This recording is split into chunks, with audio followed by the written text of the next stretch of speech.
What's up, guys? How we doing? Tuesday night hangout. Just a little bit late. Apologies. Little technical difficulties. Figuring things out for people that were with us the last stream. They should be able to hear, hopefully, a little bit of a difference. Anthony's mic, we got it figured out, I think. How's it going? It's going good. Cross my fingers that it stays good. And if there are any issues, please let us know. But I think we figured it out, hopefully. On my side, it sounded very much different. So it's crisp, it's clear, it's great. We're hyped regardless. Even if it wasn't working, we had the little, radiation. What is it? The Geiger meter, I think it is, or the Geiger count. I don't know, whatever it is. But the we're all good. We got it figured out now. So Dallas week. I've seen everybody in the chat. Shout out to you guys. Make sure to drop a like. And seeing lots of comments too as well for the Dallas sucks, which is certainly understandable, and might not be over the last, I don't know how many years, but might not be more accurate going into a season after some of the moves that have been made and everything else that's going on. But nonetheless, week one opener, Thursday night football, Super Bowl banner. How can you not be hyped about this one? Yeah, it doesn't get much better than this, right? Opening up against basically your biggest rival, the team that feels like there's always interactions all off season long, especially on Twitter and Instagram and all these other social medias. Like, just a bunch of trash talk between these two. But now, after trading away Micah Parsons, are the Cowboys in a different tier now? Have they been bumped down a little bit, or do they use it as motivation when they kind of see people doubting them now? They think like, hey, we weren't just one guy, like we're better than that. So we'll see what happens. Obviously, the Eagles are big favorites right now, but according to Nick Sirianni, and I'm sure we're going to get into this, but they really aren't entertaining much as favorites or talking about last year. They're ready to move forward. So I'm just so excited for Thursday night. Yes, we are. Can't wait to get there. I love the mindset, as you were talking about too, for Nick Sirianni, the rest of the squad. I will say too, because there's constant haters, regardless. There's just constant haters, critics, and everything else. And we know that Jalen Hurts allows that to fuel him, as do a lot of others. But to hear Jalen Hurts say what he did of Nick Sirianni's got the message there and everybody else is getting behind him, it's like, for the people that just kind of continue to try to poke things, you're like, well, maybe not. It's like going into the season the right way. You want to run it back. They have been saying the right things. I think shout out to Zach Berman, if I'm not mistaken, in the press conference was asking even on the defensive side, asking Vic Fangio, like, hey, what was up with last year? Obviously understandable. I think we all saw the slow start, maybe more so on the offensive side, but still the slow start on all phases. And Vic Fangio even was like, well, it's kind of overplayed a little bit, not as big of a deal. We finally hit our stride. We're good to go. And that's understandable. Yes, some rust. But I appreciated the fact that he even went as far as saying, like, that was kind of on me. Like, I expected them to maybe be a little further along. And so he even learned from that. So I'm taking that as a positive of some people that are like, yes, we're excited. We're hyped for Dallas. That's not going to change. But there's also the reminder of last year going like, yeah, it took a little bit to get going. Maybe that's the case this year. But I think that even the coordinators that have been there, the positional coaches that have been there, Nick Sirianni, obviously, the players themselves, there's a better understanding and there's less unknowns. There's still some, which I'm sure we'll talk about, but less unknowns from that standpoint to say, okay, here's what we need to do to start out week one, hit the ground running, and get this thing rolling.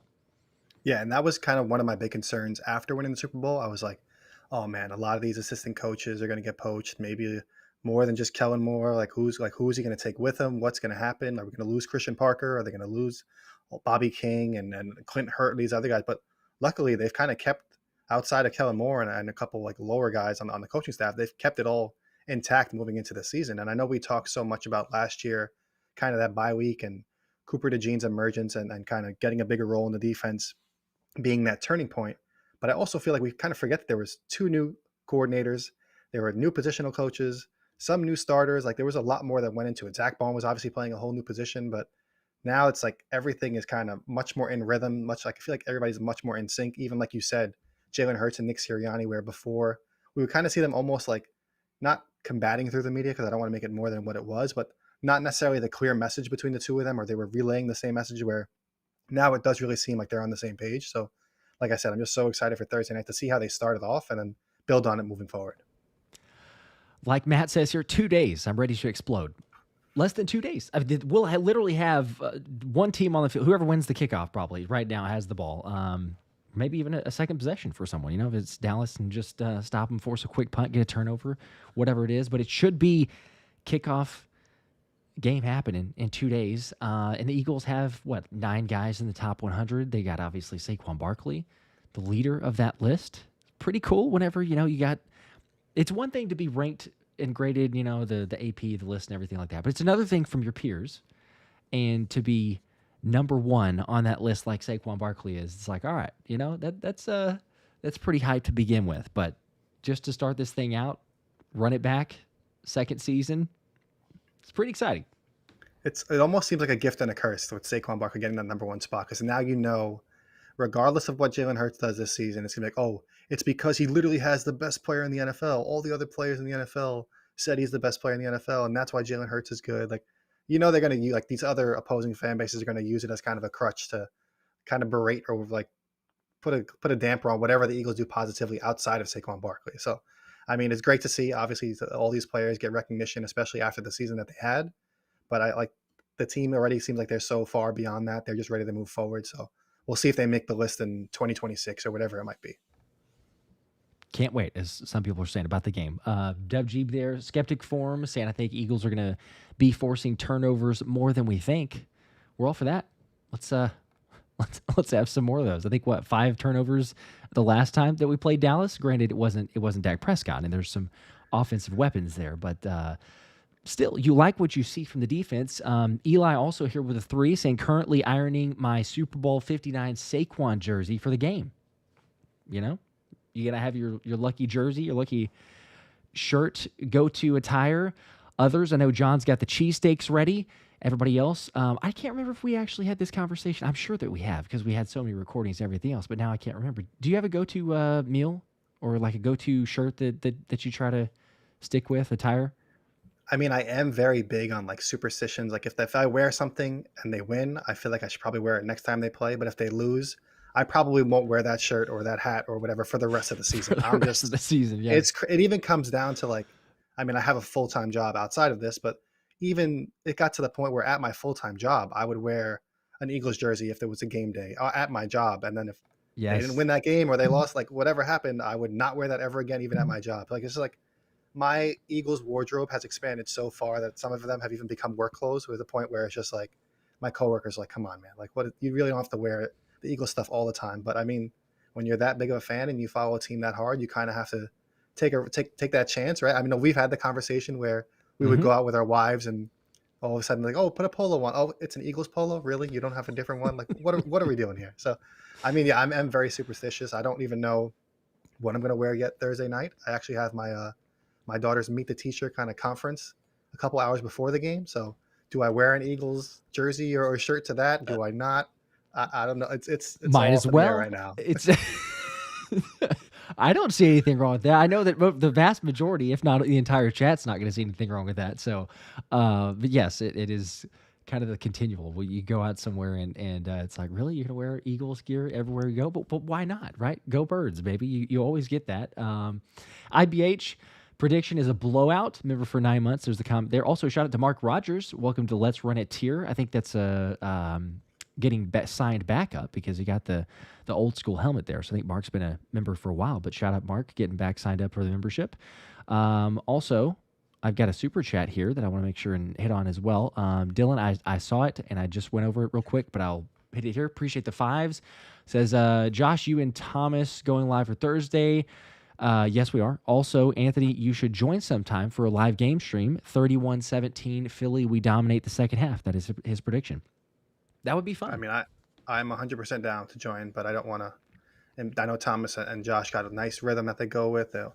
Thomas usually calls the plays. Josh chimes in, and they switch it up. They got their whole fancy graphics. I don't want to mess anything up. I'm trying to juggle I would love to join the graphics and move the tracker and keep everything up to date, which is, it's a iffy on the job status there. But no, that would be fun. Yes, I'm all for it. So that's a good suggestion, Dylan. We appreciate that. You never know. Stay tuned. Keep an eye out. There's going to be all the game streams, pretty much every single game of the season. The only one that I know for sure that I obviously will not be there at is the Packers game because I'll be in Lambeau, so I won't be streaming it for. And then Anthony, the only one currently that you have, I believe, is the Giants game. Week 8, Yes, I think, is the yes, game. and Yep. So the one in Philly, I believe, is week 8. Yeah, so yes, that's the one yep. I'll be at. So, but besides that, I mean, hey, you never know. Stay tuned for those. We should also, making sure I think I got the other super chats. We should also mention as far as the injury report, and I can probably put that on the screen. I think I had that here. Let me make sure. Yes, I do. For those that did not see the latest video or news or recaps, and just another shout out, by the way, too, is I had some people asking about injury updates. The PhillySpecialShow.com. Anthony has the great articles keeping you up to date. This will be throughout the entire season, so every week against every opponent. If you want to keep tabs on what's the latest, Anthony has that article. Of course, if you're following him at DeBone NFL, you would already know that, so you may already be aware. But if not, go for it that way. Otherwise, to get you guys up to date, actually, let me make sure and take this off the screen first. There we go. We'll get to that in a second. But the injury report is pretty good news. Better than maybe anticipated after Landon Dickerson was not at practice on Monday, yesterday, full participant, not even like limited. I was wondering because it was a back injury, was it precautionary? But the fact that, and I think you tweeted about this, maybe just it's a speculation, not saying it was factual, but like, okay, Kenyon Green added to the roster. Is that something that the Eagles are maybe thinking they might need some depth there?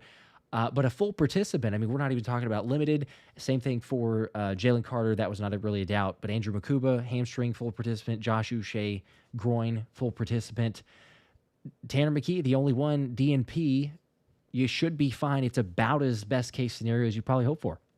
Yeah, exactly. I mean, outside of the Johnny Wilson injury during training camp, the Eagles really couldn't have asked for a much better situation to be in moving into week 1. I mean, there are so many teams around the league that either lost a starter, lost multiple starters for the entire season. Some of them are going to be like on IR to start the season. So, I mean, the Eagles are in a great position. I know I got a little speculative with the Landon Dickerson injury with the Kenyon Green signing, but that's just my mindset of kind of prepare for the worst, hope for the best, right? Like I was like, oh, what does that mean? This kind of popped up out of nowhere. And anytime you see those like middle of the week practice injuries, that was kind of what happened with AJ Brown last year, and then he missed some time. So you just get a little bit scared off by those. But obviously, Landon Dickerson being the tough guy that he is, he just returned, and it seems like he's going to have no limitations. Despite it was funny because we were worried about the knee, and now it's like Nick Sirianni's like, no, the knee's not even a concern anymore. It wasn't. That's why it wasn't even listed on the injury report. Now he's just dealing with it. I'm like, he just had knee surgery. Which like is, this is yeah. insane.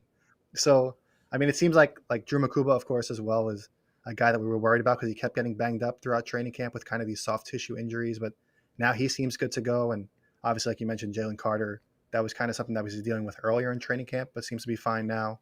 Joshua Uche as well.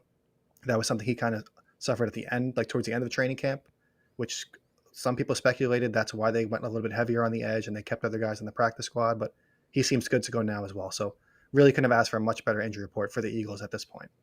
We will absolutely take it. And the question is, as some people have wondered, I've thought the same thing myself. Nick Sirianni's playing it close to the vest, as is Vic Fangio. They've given some semblances there where you can kind of read between the lines. It feels like Adoree Jackson is going to be the guy to start at cornerback, but they're not officially confirming anything. They're not officially confirming anything for inside linebacker. I don't even believe for safety. Now, Drew Makuba, full participant. Does he beat out Sidney Brown? Do they give him the reps there? I personally think that it's still going to probably be Sidney Brown, but for linebacker, I know they don't want to like officially say it, but come on, like Jahad Campbell, he's starting. There just can't be another option.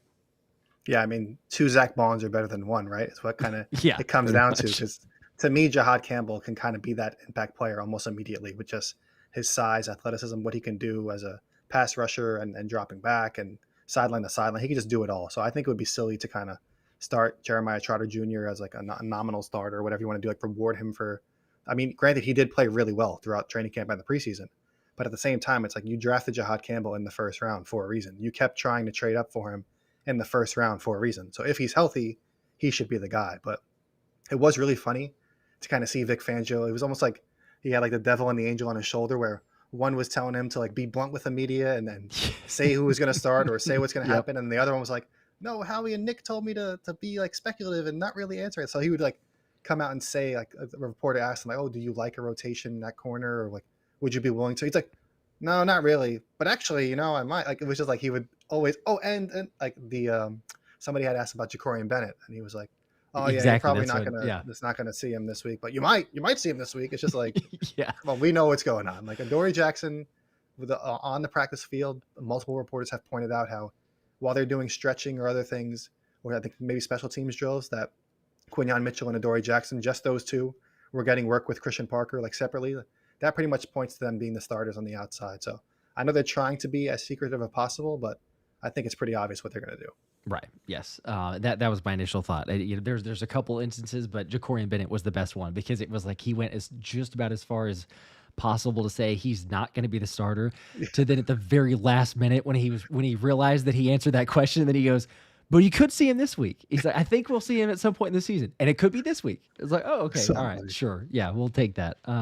But that's what I appreciate about Fangio. I think that's everybody is he's so blunt that Yes. you usually get that. And it was a little bit surprising whenever he didn't go that route. And trying to play it coy, but it's a little easier to tell whenever he's doing that versus like Sirianni or Howie, because that's just kind of the usual. But appreciate it to let's see, Rish Schaefer, I think. Appreciate it with a 5. Says y'all are crazy good. Bro, ridiculous. Only 12 wins on a prediction. Need to freshen up my gear, but be watching every down I can from Arkansas. There we go. Got an Arkansas Birds fan, I believe.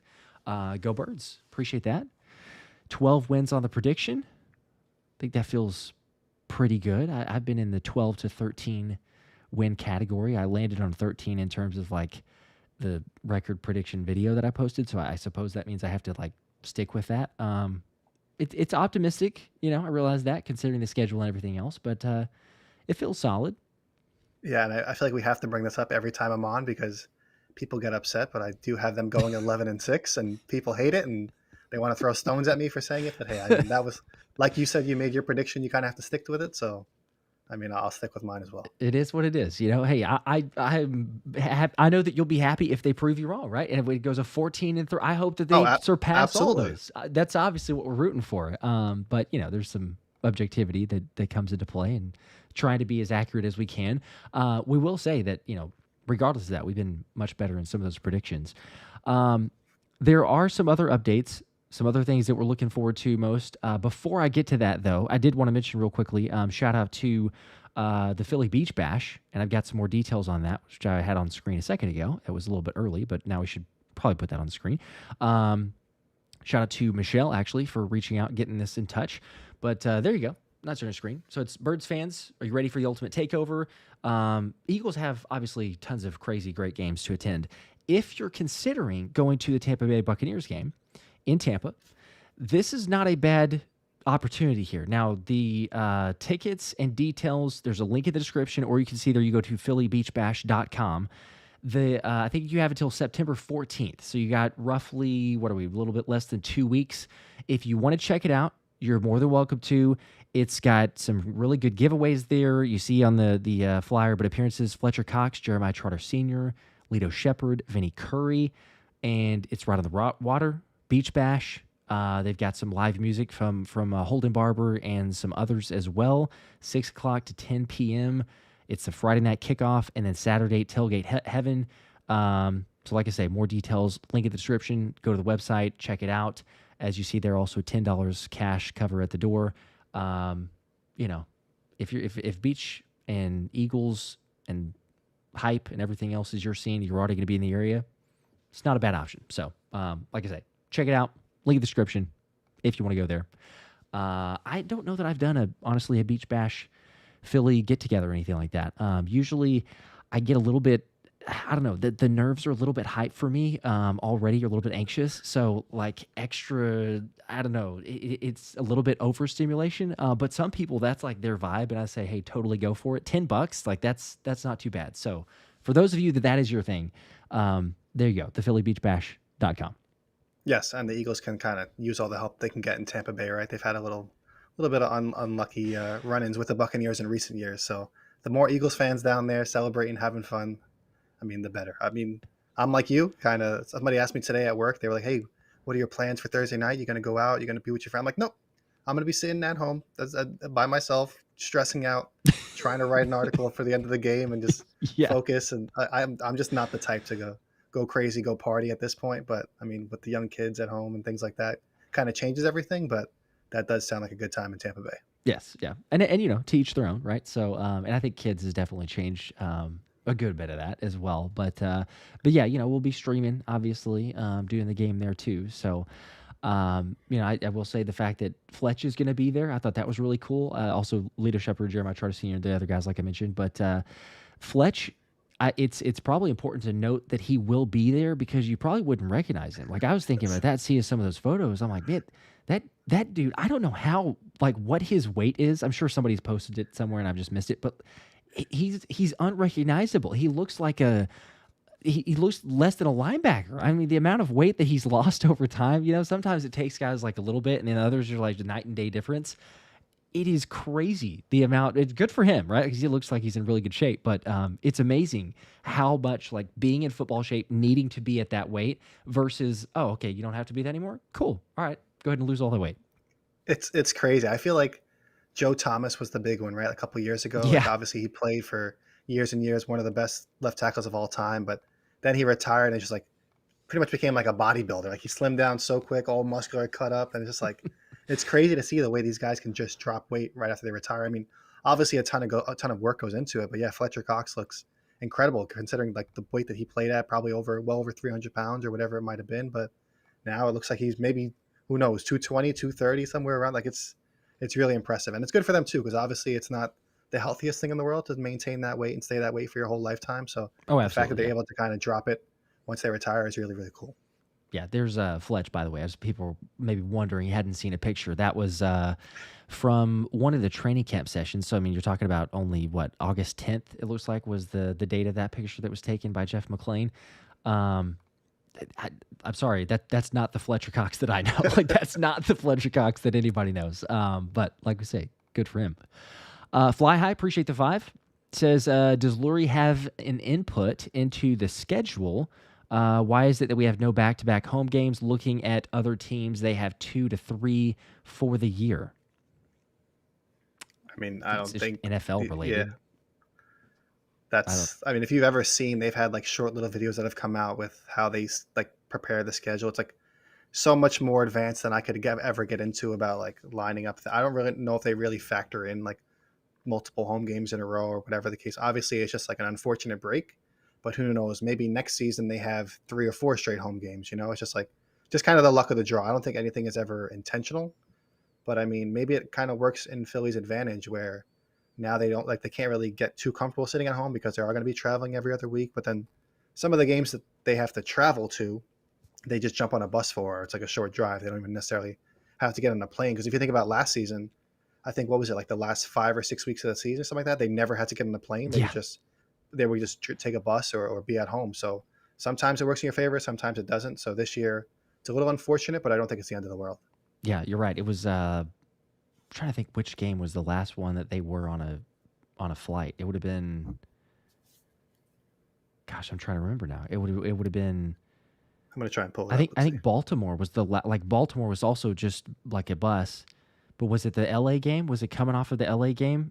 It After might have that, been. I Check. that would be my guess. You'll be able to verify, but I think that's whenever it was, and because I do Okay, remember we because talked yes, about it. you're right. So week 12, they were at the Rams, but then they were at the Ravens, which they don't have to fly to, Right? at home against Carolina, at home against the Steelers, at the Commanders, which they can drive through, and then at home against the Cowboys, at home against the Giants. So from what That was was that, such a good schedule. November, after November 24th, they never had to get on a plane again until Okay, what, the yeah, Super Bowl, right? yeah, So yeah. Okay, that because I was gonna say in my head what kind of registered for me was like Thanksgiving. I remember thinking to myself at that time, I was like, that's it. Like they're so short proximity games now. This is incredible.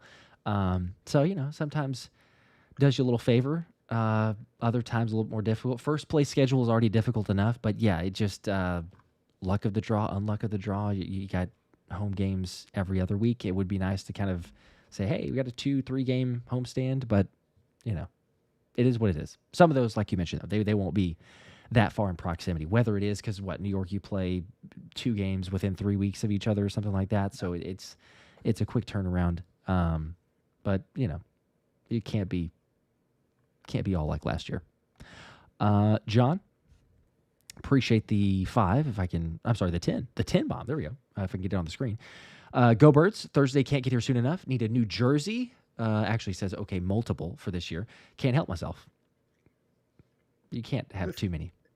Just throwing this out there. If you had to buy a new jersey right now, what player would you go with? I That's a have really my good I have my question. answer That's in my head. a difficult answer. It'd have to be one. Gosh, I've got a lot of them, but it'd have to be one that I don't own.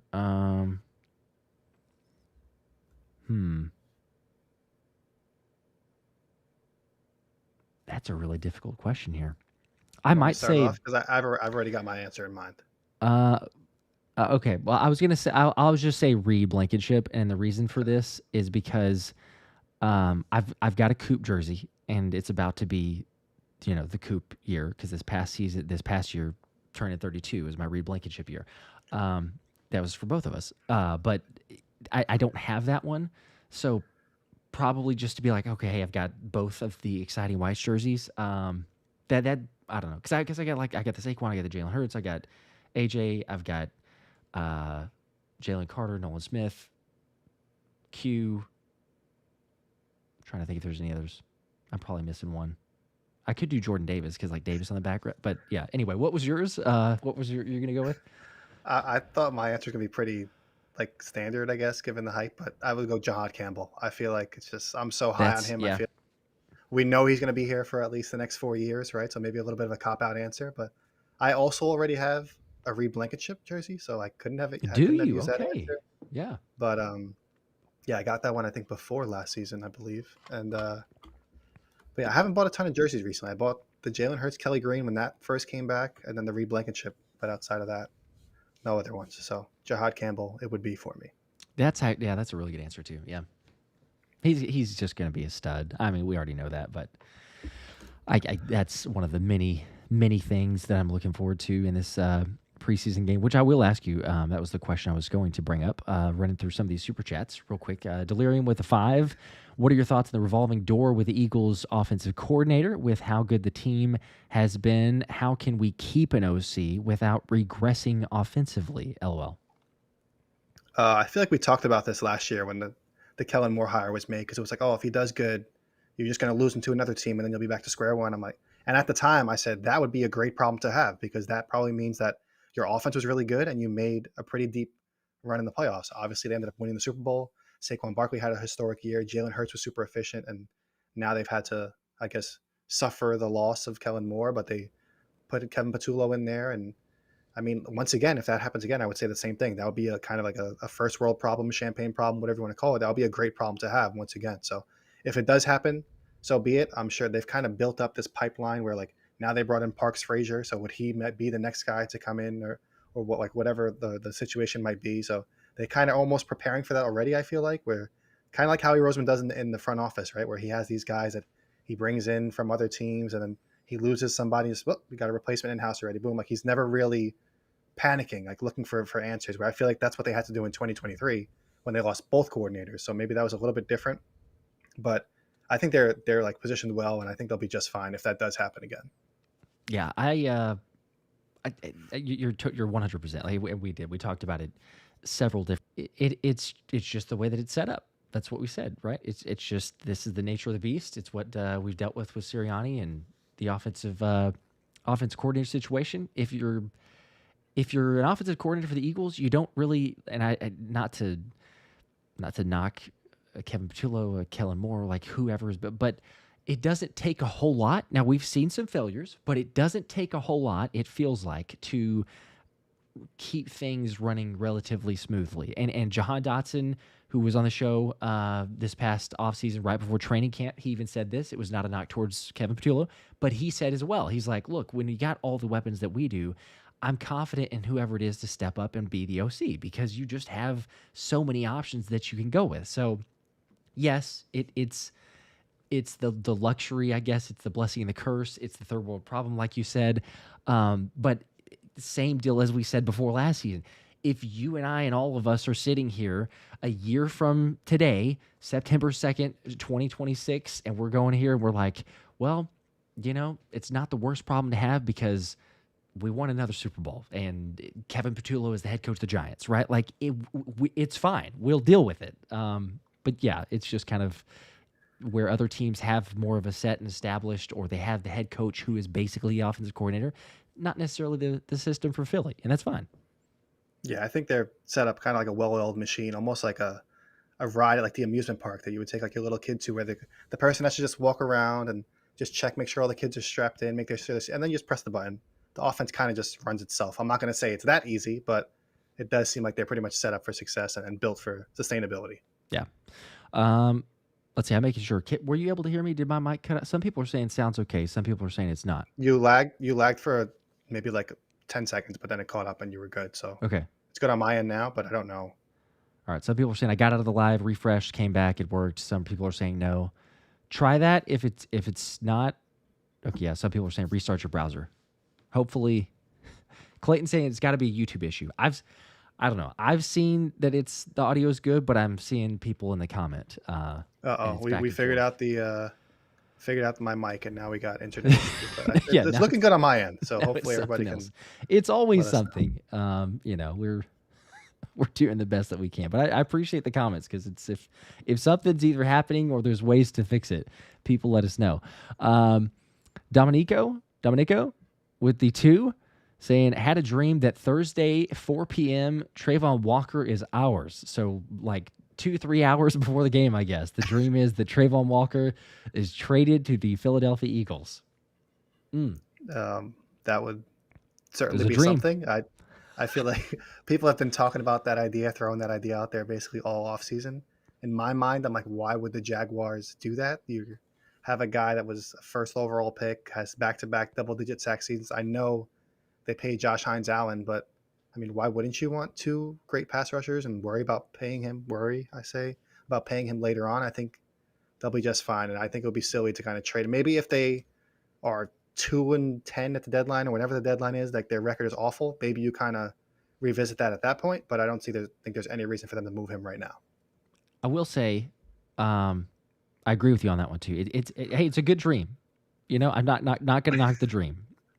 4 p.m. on Thursday, Trayvon Walker is ours.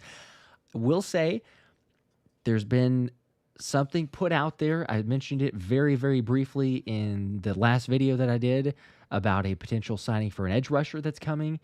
I trust the individual that shared that with me.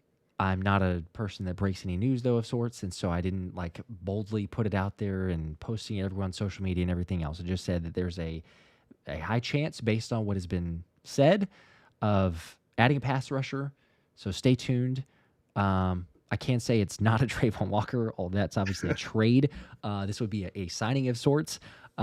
So there's something, but I was also asked to not mention the specific name until the details are officially announced. So I'm going to honor that, but just putting that out there, there's at least potential for some depth. Other guys that are going to be worked out next week, or one, I guess, was Isaiah Foskey? Foskey. I think I was misremembering the last Gotcha. name, but I'm here for Isaiah. you. So thank you. Yes. Notre Dame pass rusher, former second-round pick, bust, as they say, for the Saints. But I mean, I remember it whenever he was coming out. I was like, that dude, like insane athleticism. Like I remember the draft there, and I was like, it could be some interest there, especially with a Fangio type of, like prototypical, because he wants the guys at 6'5", 6'6", 270, runs a 4.5. Like that's what Fangio wants, and that is Isaiah Foskey. But a half sack over 27 games. Like, let's be real, that's not exactly getting it done. He's only, as far as saying he's working out or will be working out with the Eagles next week. But it's interesting to say the least, because it's like, hey, if nothing else, it shows that there's a continual effort to fine-tune the roster. Maybe it's going to be try to add another guy. And would it be the pass rush? You never know.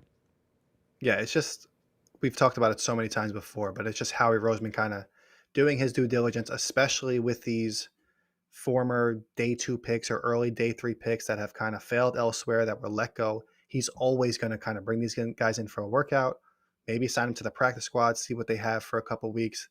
Then, if anything, sign him to a future contract in the offseason and then see what happens. Like, he's done it over and over and over again. Some of them have worked, some of them haven't.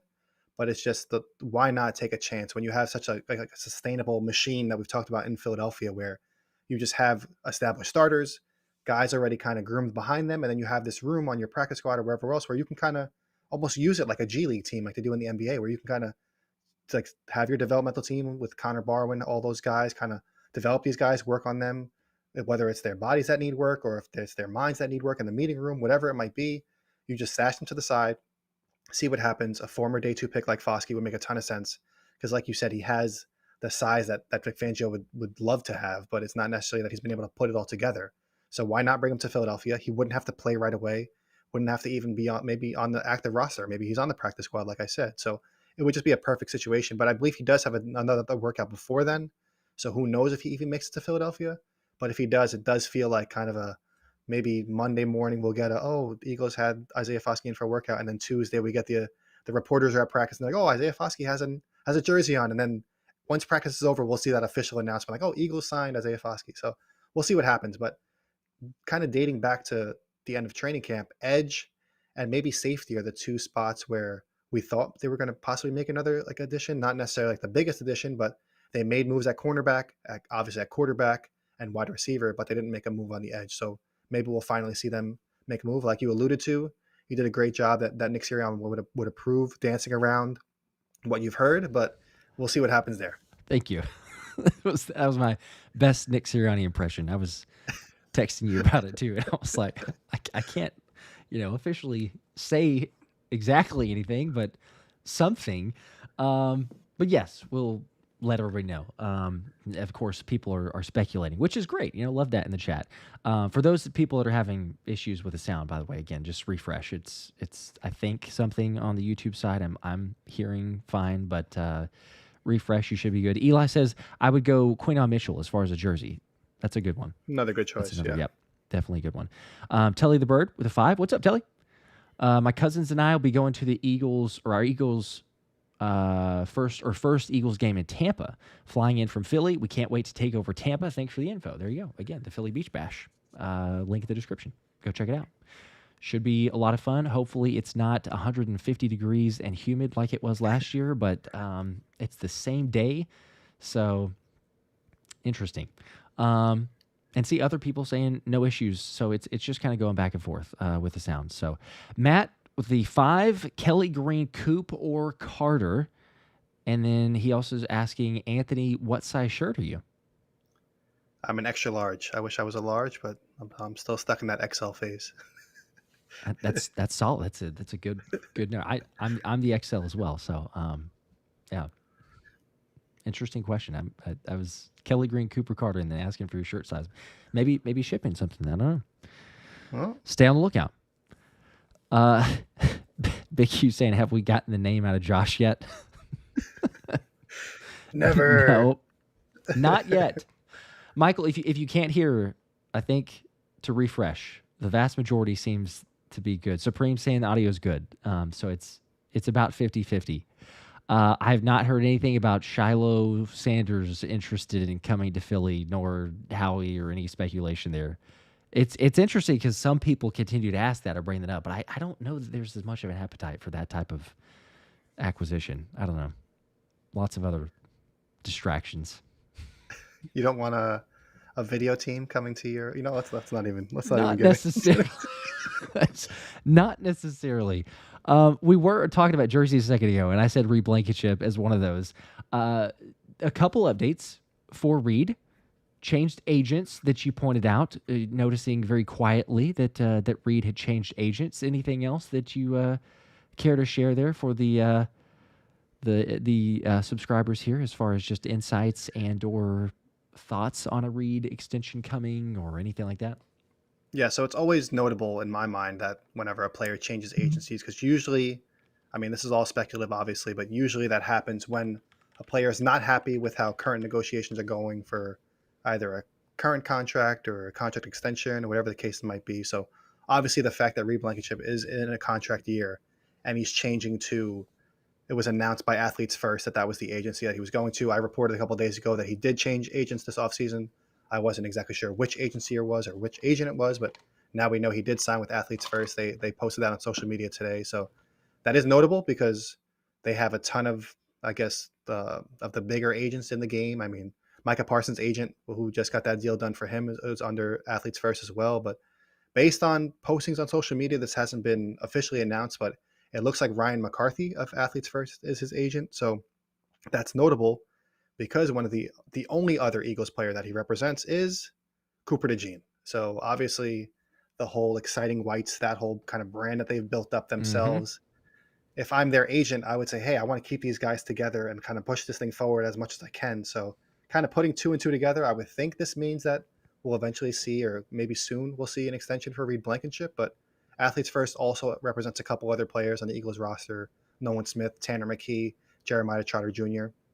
The one notable thing about this is Athletes First is, as most agents should do, they're always looking for the highest price contract. Like they're looking for the most to get their clients the most money as possible, which is totally fair. But it's also worth noting that none of the Eagles players that they represent are on their second contracts. They're all on their rookie deals. So they haven't necessarily negotiated a contract extension with the Eagles yet, at least successfully. So we'll see if that gets done with Reed Blankenship, but it is still notable that he's now sharing the same agent as Cooper DeJean.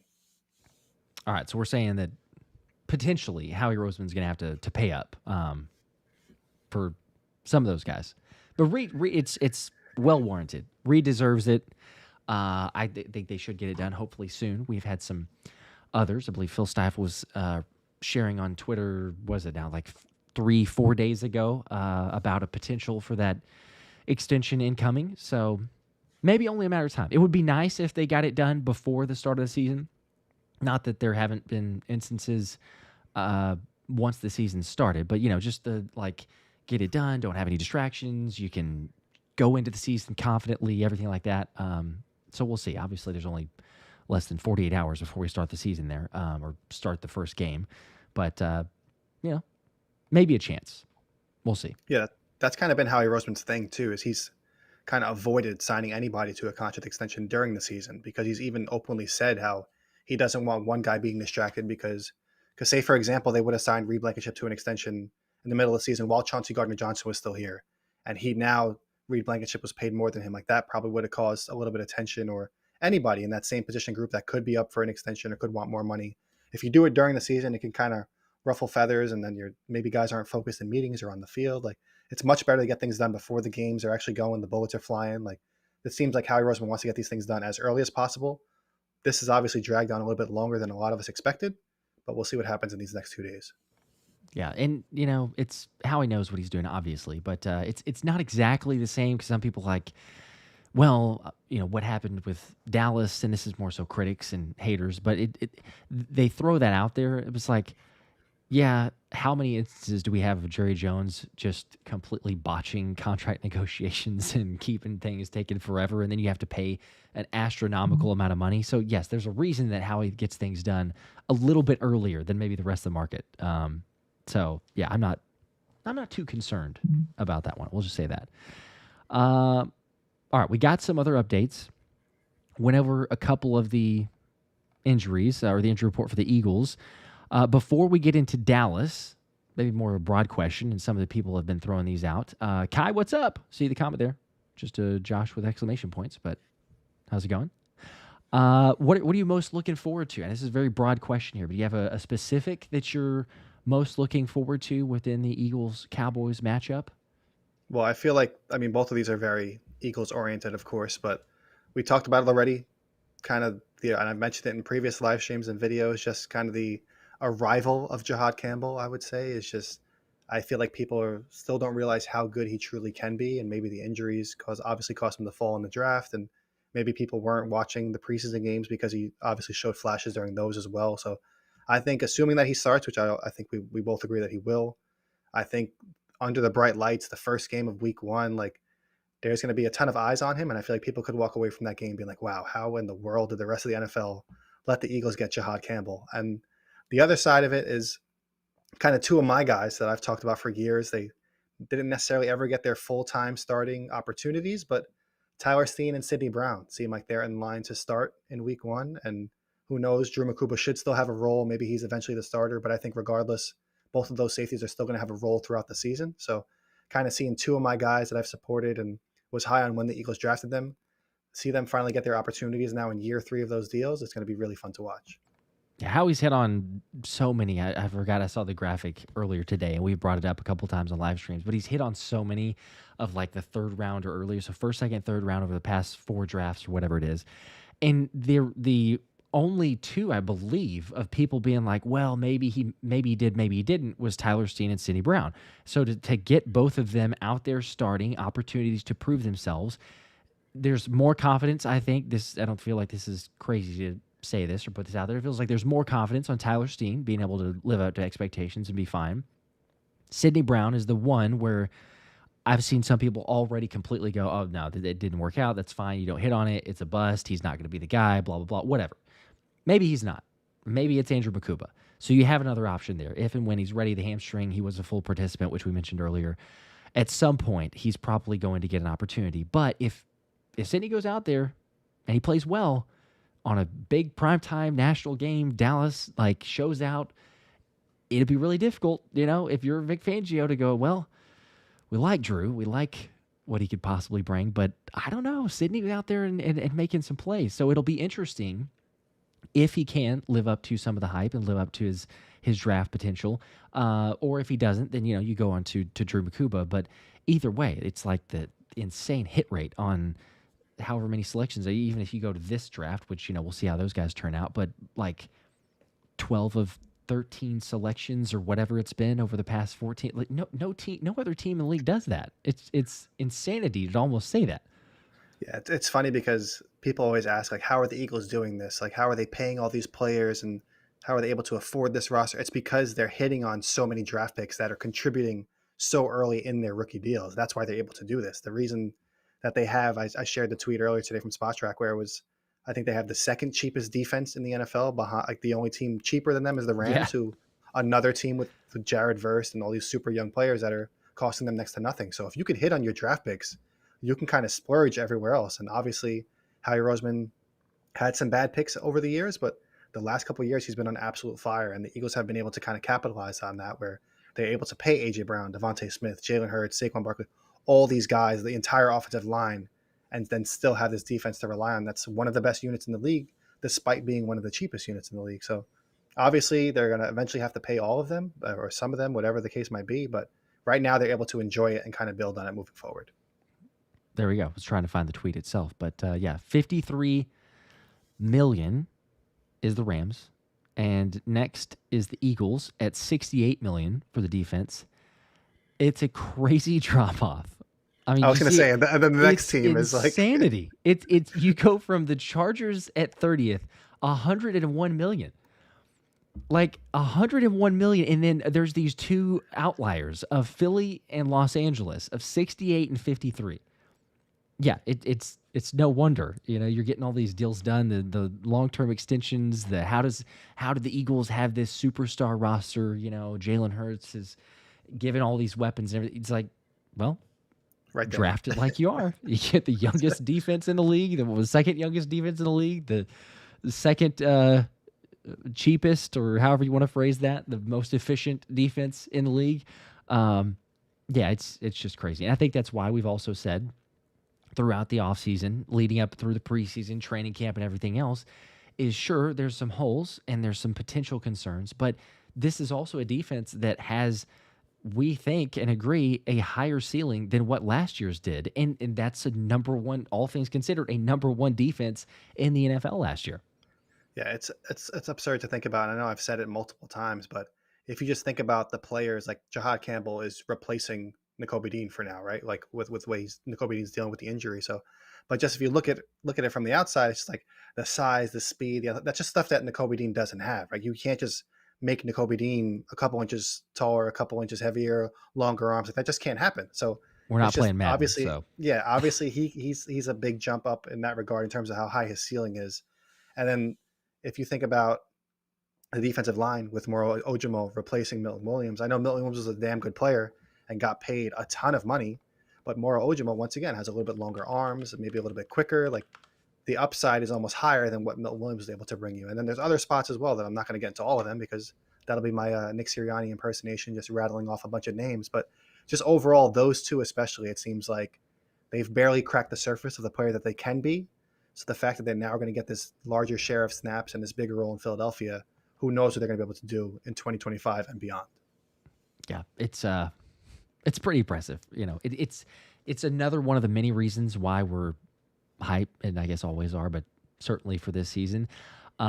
We should say though, bringing it back to the Eagles and Dallas matchup, we mentioned Philly's injury report, but as far as Dallas goes, anybody that's curious or wondering where that's at, there was some thoughts and speculation and some craziness kind of flying around that Trayvon Diggs would not play earlier in the week.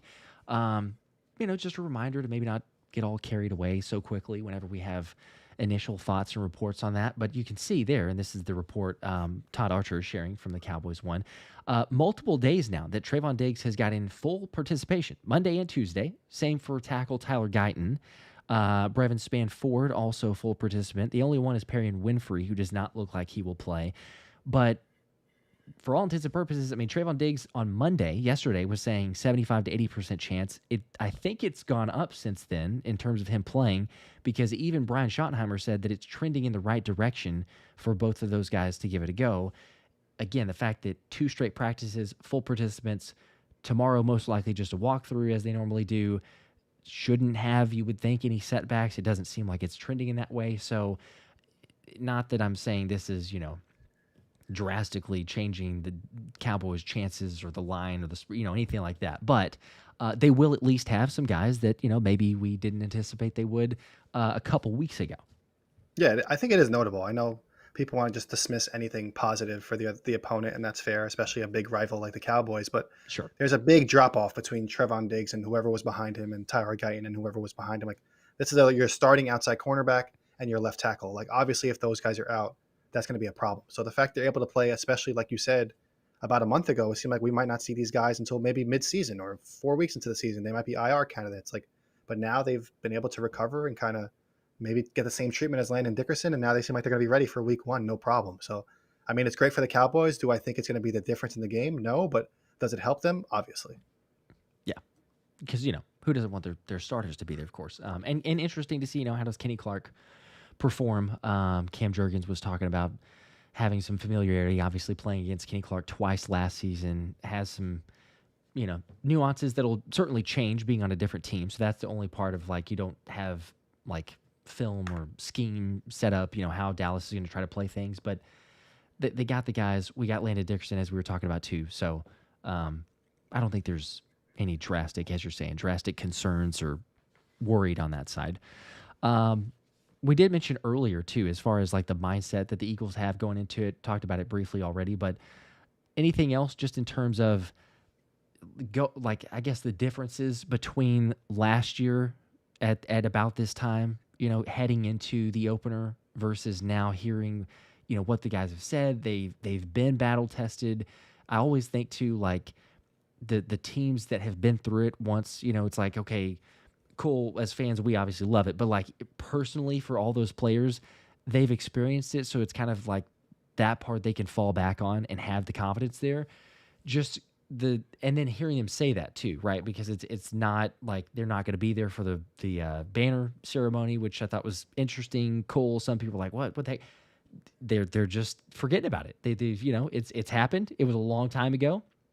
The banner ceremony, I think, will be lit. If you're going to the game, you absolutely should watch it. You shouldn't be oh, well, in solidarity, I'm just going to stand out on the concourse until that thing goes over. You should absolutely watch it. But for the players themselves, it sounds like they're going to be in the locker room or in the tunnel or whatever. They're not going to be participating and wait until that gets done and then, go back out on the field. So I love that mindset personally. Yeah, and I don't know. I don't remember who said it. Maybe it was John Clark or somebody else. But apparently in 2018, they weren't out on the field for the banner reveal either. Okay, so yeah, yep. I don't. It's not like it's something that's just happened. But I'm not necessarily buying the fact that next year everyone's oh, we're doing the banner. It's a banner night. I didn't know. Yeah. You knew what was going on. But anyway, I think the mindset, going into last year, they kind of just fell on their faces in 2023, where it just felt like almost everybody was trying to overcompensate a little bit too much, even down to Nick Sirianni, where they were just like, we have to just improve, we have to be better, and maybe they put a little bit too much pressure on themselves. Whereas this year, they're kind of able to be like, listen, we were the best, but we were the best last year. So now it's on to this year. Let's move forward. We know we're still damn good. We know what's at the top of that mountain, what we want to reach. But at the same time, we need to work. And Nick Sirianni, I've shared it so many times, kind of that mountain analogy where he's like, if you look up, you might slip. If you look back down, you might slip. You just want to stay in the moment, be where you are. So it seems like everything they're saying is right and what you would want to see, because so many times there are teams that are still kind of puffing their chest and saying that we know what we can be. Like, they're not even talking like that. They're just like kind of staying humble. And I know it trickles down from Nick Sirianni, Jalen Hurts, all those kind of leaders in the locker room. And there's been that consistent messaging since before, like even last season when Nick Sirianni was telling them to smell the perfume, don't drink it like it's poison. It's the same thing this year. Like, don't get too full of yourself. Kind of keep that same humble mentality, and things will take care of themselves. So it's gonna be fun watching that game on Thursday night and the hype beforehand. But it doesn't seem like they're gonna get too lost in the moment. There we go. We should ask too before, because I'm going to ask the score prediction. I'm seeing some of these, by the way. Some people are sharing here. Telly's going 36-21 for the Eagles. Some people taking, I guess, an alternate spread of covering 15 points is pretty aggressive. There have been some blowouts, obviously, as Anthony has shared. But 15, that's all right. Okay, I like the confidence, I suppose. As far as, like I say, before we get into those predictions, there is one of the official season-long sponsors, Underdog, and I can share the QR code, of course. So feel free if people are looking for an opportunity there. The best fantasy sports platform out there has a very exciting, careful how I say this, very exciting announcement that has not been officially put out there yet. I was a little bit quick today. If you follow the tweets religiously, you probably saw it, but it was a little bit quick. It'll be tomorrow. But you can still get signed up today. So scan the QR code, play $5, get $50 in bonus bets, and you're good to go.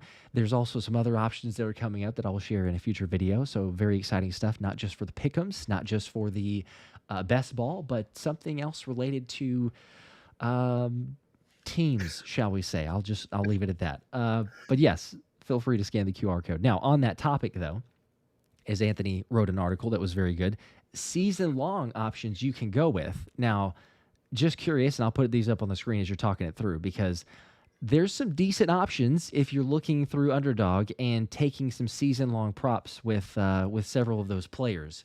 So you don't have to run through every single instance in this case, but just a few that you like, or maybe individuals for each player. So the one that stood out the most to me, and I feel like was just kind of maybe a victim of his lack of like individual success last year with Jalen Hurts, is his lines are very low. And I mean, if you look at the two seasons before last year in 2022 and 2023, he exceeded all of these lines, which is, I went in my article, I did my picks one by one for each of them. So for Jalen Hurts, I picked the over on all of these. The line for passing touchdowns is set at 20.5, passing yards, 3,199.5, 12.5 rushing touchdowns, and 599.5 rushing yards. So I feel like I wrote about it in the article. I think this is going to be the year of Jalen Hurts. I think he's going to return to that form that we saw in 2022, maybe even better. I feel like they're going to be a little bit more of a pass-heavy offense. I'm not going to say it's going to be a 70-30 split. They still know Saquon Barkley is the best running back in the NFL, but I think they might want to limit his workload a little bit. Maybe he misses a few games here and there due to injury. Hopefully not, but that is just the reality of the situation, a guy coming off that workload that he had last year. So I think we're going to see a lot more passing, and that was going to result in Jalen Hurts putting up much bigger numbers. And then, so obviously with A.J. Brown, Devonta Smith, I took the over on basically all of their lines as well. The only one I was under on was Devonta Smith with 2.5 games of 100-plus receiving yards, which might seem a little bit weird, but if you look at Devonta Smith's kind of career, he always gets in like that 70, 80, 90 range, but never really eclipses that 100-yard mark. It's kind of a fun thing because they spread the ball around so much. So I thought that was a little funny, and maybe he does eclipse it. It could very well happen, especially if A.J. Brown gets hurt, or, like the way the Eagles offense flows, it's just like it's this guy's game one time, then it's this guy's game, but it just never seems to be consistently Devonta Smith's kind of the high target share because of A.J. Brown. And then another one I'll touch on, I'll just say Dallas Goedert. They set his line at 574.5 receiving yards. And I took the under on that just because it seems like the one guarantee with Dallas Goedert is that he's going to get hurt. And I mean, heading into a contract year, maybe he kind of overperforms that and is in the best shape of his life and doesn't miss any games. And I look like a moron a couple months from now. But right now, I would take the under there. But I did take the over because it's kind of a funny coincidence. I liked your over though. The reasoning for that on the 100 Yeah, so plus. it's just set on half of a game for 100 plus yard receiving. And if you look at his numbers throughout his career, I think dating back to 2020, I put in the article, he's always had at least one game, and it's literally been just one game. And I think in Mm-hmm. the last 3 seasons, and in the season before that, it was 2 games of 100 plus yards. So no matter when Dallas Goedert is hurt, how many games he misses, it seems like he does have that one game where he just pops off for 100 plus yards. Obviously, the Saints game last year was the big moment, but we'll see what happens there. And then there's some defensive players. I don't know if you want me to rattle through those as well, but I'm here for it. Okay. Well, no, I like that. As you said, for the Dallas Goedert, that one to me was very interesting. And yeah, for it just being one game, maybe it's not, but history, like you say, it says that there's going to be at least one game. We've all seen that, so I really do like that one. Obviously, my guy, the pick here seems like a no brainer. The over 7.7 or 6.75 sacks for Nolan Smith. And people always wonder, like, well, why is it the six? Or some people ask, why is it 6.75? That's such a weird number of over under. It's literally just like, okay, is it 6.5 sacks or is he gonna get 7 sacks? Which is why they split the difference there. So there's no push. Um, we've done our predictions and we've said that his is over that. Jalix Hunt, if they had an option, they don't. But if he was, it would be over that number. It seems a little bit disrespectful. You know that I'm all over that line. So yes, I'm absolutely taking the over. I agree with you there. Zach Bond, he's just got to get one interception. I mean, the way that he sees the field and how he terrorized quarterbacks, especially in the playoffs with the interception from Jordan Love and Patrick Mahomes, that seems like a no-brainer. And then even for the sacks, I mean, the only way, injuries obviously play a factor for everything, but it's like the only way that it feels like he doesn't get that is if for some reason Fangio goes, Zach's not going to blitz all year. Like, he's going to drop back every time, and Jahad Campbell's going to be the only guy that we sent. But it's too much of the creativity and not knowing what's coming that it's like, no, Zach is absolutely going to be sent after the quarterback. So it's like, 2.5 sacks. Come on, he can pick up 2.5 sacks. Yeah, when I saw those lines for both Nolan Smith and Zach Bond, I was like, "This what? Did they watch them last year?" Like Nolan Smith almost eclipsed that just in the playoff run alone, and Mm-hmm. during the regular season as well. I think he had 6.5, like officially 6.5 sacks during the regular season.